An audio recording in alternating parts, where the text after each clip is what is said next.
Lors de la dernière étape de sa tournée africaine, Janet Yellen a rencontré son homologue sud-africain Enoch Godongwana.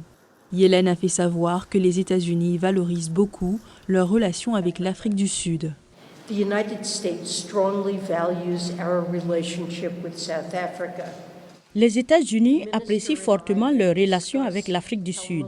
Le ministre et moi-même discuterons de la manière dont les banques de développement multilatérales peuvent mieux répondre aux défis mondiaux et de la façon dont cela peut bénéficier aux pays africains. Nous discuterons également du rôle de l'Afrique du Sud dans le développement du Fonds de lutte contre la pandémie et de sa participation constante. Pendant cet échange, la secrétaire américaine au Trésor a également indiqué que les discussions portent sur les perspectives économiques de l'Afrique du Sud et les réformes du secteur énergétique, en particulier dans le cadre du partenariat pour une transition énergétique équitable.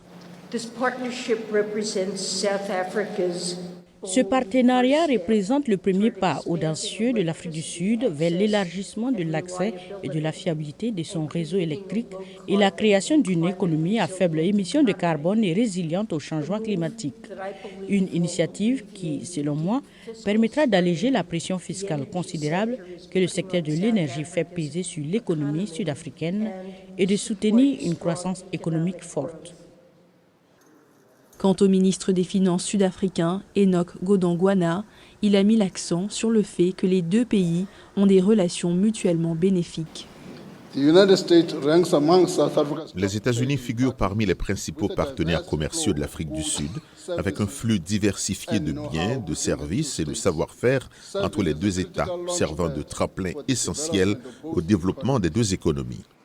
La visite officielle de Janet Yellen a donné le coup d'envoi d'une offensive de charme avec plusieurs visites de hauts dirigeants américains prévues en Afrique au cours de l'année 2023.